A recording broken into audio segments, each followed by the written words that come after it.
नमस्कार, मैं हूं गौनिका अरोड़ा और अब वक्त है शब्दबाण का।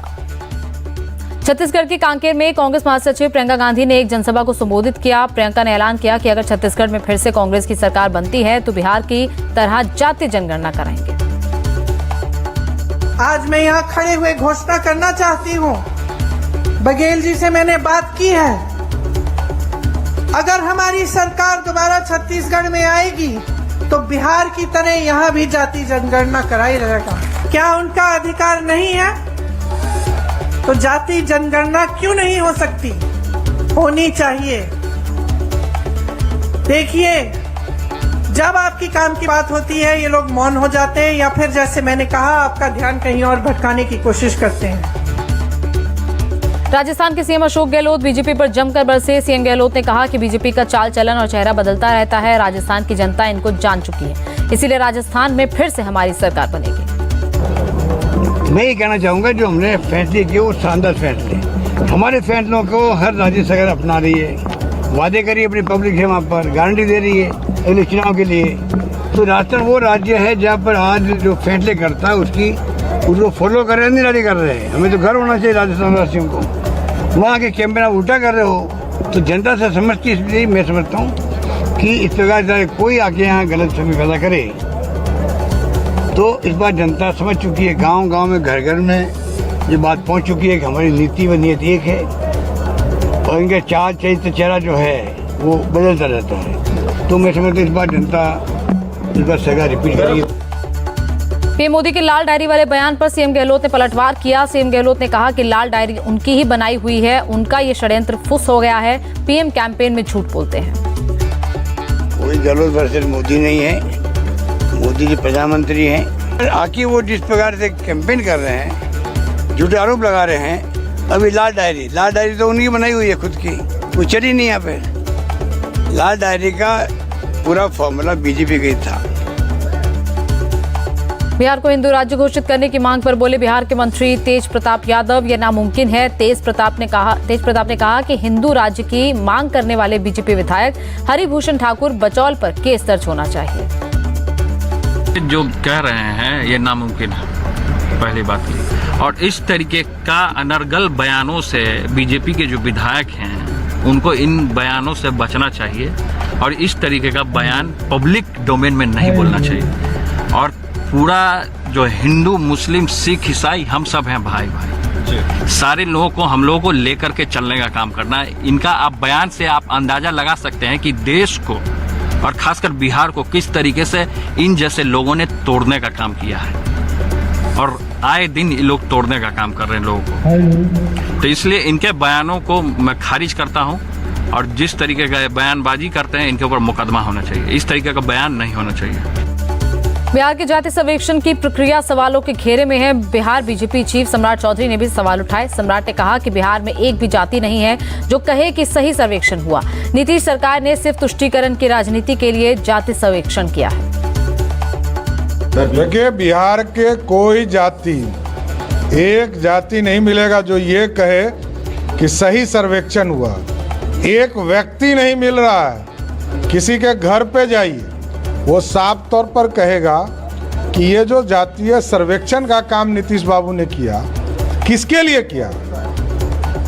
ये सिर्फ तुष्टीकरण है। 36% दिखा दिया कि अति पिछड़ा है, उसमें तो 8% कौन है ये तो बताओ, यही जानना है। ये सिर्फ तुष्टीकरण के चक्कर में नीतीश कुमार ये नाटक करा रहे हैं।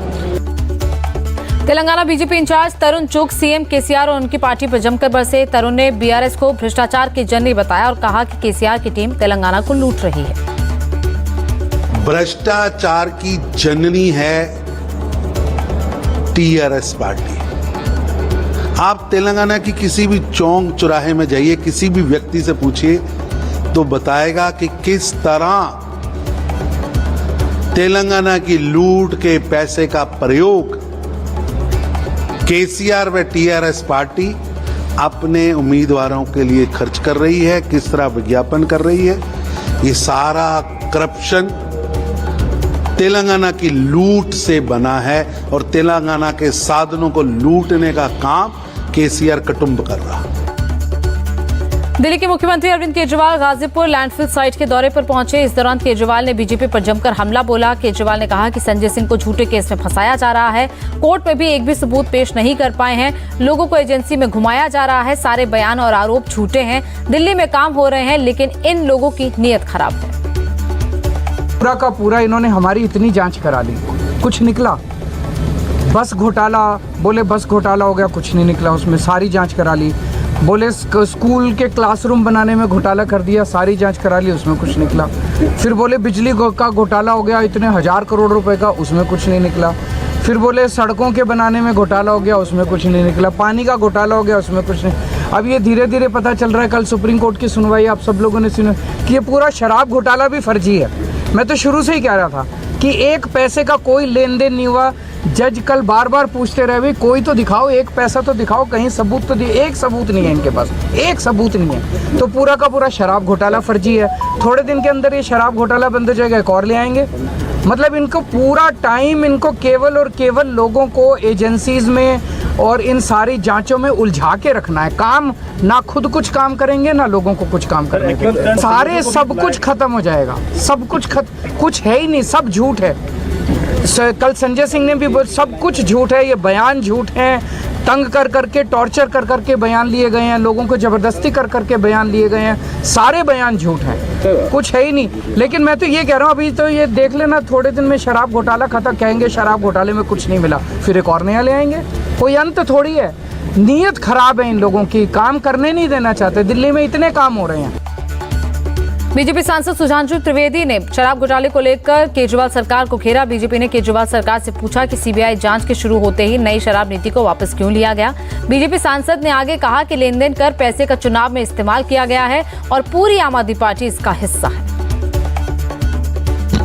यहां पर हम यह भी कहना चाहेंगे कि जिस प्रकार के अनर्गल निराधार आरोप आम आदमी पार्टी लगाने का प्रयास करती है, तो हम यह भी स्पष्ट करना चाहते हैं कि न्यायालय ने जो निर्णय दिया है उसमें स्पष्ट रूप से, अब देखिए बहुत साफ है, पैसे का लेन देन, चुनाव में उसका प्रयोग, और उससे गंभीर बात है, साक्ष्य ये आए हैं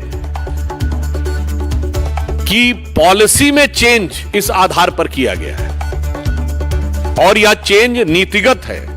नीतिगत है तो इसका मतलब पूरी पार्टी इसमें इन्वॉल्व है, विषय सिर्फ संजय सिंह जी का नहीं है। इसका मतलब हो गया कि नीतिगत निर्णय में पूरी पार्टी इन्वॉल्व है।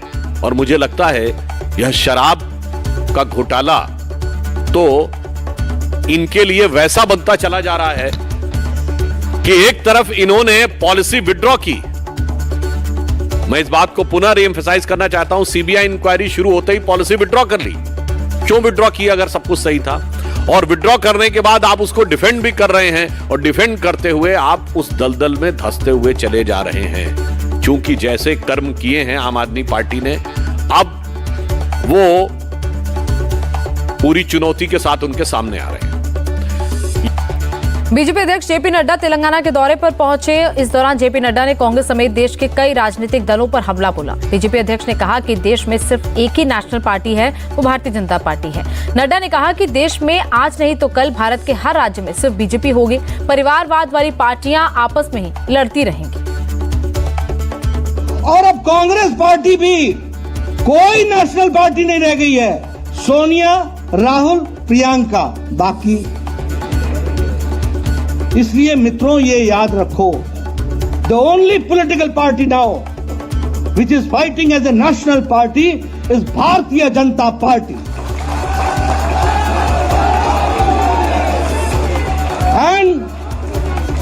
And not my words, today or tomorrow, it will be Bharatiya Janata Party in every state where with ideology, party will be working for the strong nation. कोई कर नहीं सकता। मैं कभी भी इन परिवार वाली पार्टियों से डरता नहीं हूं। या तो भाई भाई में झगड़ा होने वाला है, यार कहां घूम रहे हो तुम? और परिवार को कभी भी भारत की जनता की मानसिकता सपोर्ट करने की नहीं रहेगी। ये विचारों पर चलने वाला देश है, ये आइडियोलॉजी पर चलने वाला देश है, ये मुद्दों पर चलने वाला देश है। ये किसी परिवार की आरती करने वाला देश नहीं है। ये भारत का प्रजातंत्र किसी का गुलाम नहीं हो सकता। ये भारत का प्रजातंत्र विचारों के साथ स्वच्छंद होकर के विचारों की लड़ाई लड़ने वाला प्रजातंत्र है। इसलिए कल भी तुम्हारा है, आज भी तुम्हारा है, आपको आगे बढ़ना। जम्मू कश्मीर की पूर्व सीएम महबूबा मुफ्ती ने बीजेपी पर जमकर हमला बोला। मुफ्ती ने कहा कि बीजेपी इंडिया अलायंस से डर गई है। बीजेपी वाले सनातन धर्म की झूठी कसम खाते हैं, लेकिन देश में मुसलमानों को लिंच करते हैं। Well, it shows their frustration. They are totally frustrated with India alliance, and they know in their heart of hearts कि जो इनका जो whatever tactics they have played, जो भी करते थे, हिंदू मुस्लिम लड़ाई के लड़ते थे, वो फेल हो गई है। And just imagine for a second, एक सेकंड के लिए इमेजिन कर लीजिए, अगर इस पोस्टर पे किसी बीजेपी के सुप्रीम लीडर की फोटो होती तो अभी तक वो बंदा जेल में डाल दिया होता, बिना जमानत के, कोई केस नहीं, कोई पूछताछ नहीं, उसको जेल में डाल दिया होता। तो यही लोग सनातन धर्म की कस्में खाते हैं। ये जानते हैं सनातन धर्म क्या है? सनातन धर्म यही सिखाता है कि आप अपने जो आपका अपोनेंट है उसको रावण बताओ। अरे ये तो सनातन धर्म से बहुत दूर है, ये तो बड़े ही भ्रष्ट लोग हैं, इन्होंने तो बेड़ा गर्क कर रखा है। सनातन धर्म कहते हैं वासुदेवा कुटुंबकम। ये किसको मानते हैं? ये किसको मानते हैं? फैमिली। हाँ, हो सकता है पूरी दुनिया को फैमिली मानते हो, पूरी दुनिया में जाते हैं, वहाँ मस्जिदों में सलाम करते हैं, वहाँ मुसलमान लीडरों के गले मिल जाते हैं, पर यहाँ इस मुल्क में तो मुसलमानों को लिंच करते हैं। ये झूठ बोलते हैं। आपका सनातन धर्म बोलते हैं सच बोलो, ये सच बोलते हैं क्या? वो अहिंसा का पाठ पढ़ाता है, ये अहिंसा में यकीन रखते हैं क्या? ये तो छोटे छोटे नौजवान लड़कों को, गरीब बच्चों को, जिनको नौकरी नहीं दे पाते हैं, उनको जाके बोलते हैं जय श्री राम बोल के मुसलमानों को लिंच करो।